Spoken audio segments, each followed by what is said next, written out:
یه آهنگ میخونم که البته اینو 7-8 ماه پیش خوندم. این طرف داره نصیحت میکنه، حالا مرد خونه است نمیدونم، خانوم خونه است نمیدونم، ولی بیشتر فکر کنم مرد خونه است که داره.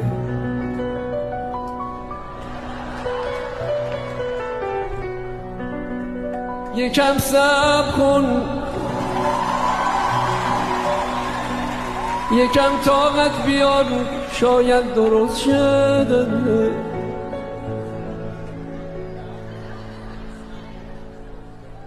خیلی خوشمون شد. یکم صبر کن، یکم طاقت بیار، شاید درست شده.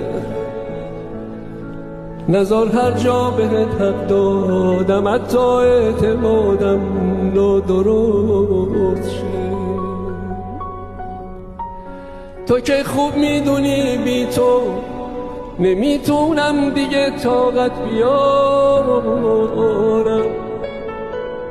سلام یا این خدا حافظ، کدومش رو پای قسمتت بذارم.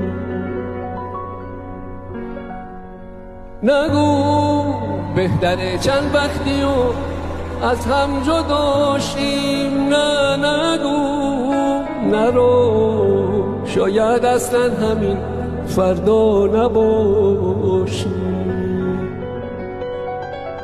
نگو بهتره چند وقتی و از هم جدا شیم، نرو، شاید اصلا همین فردا نباشیم.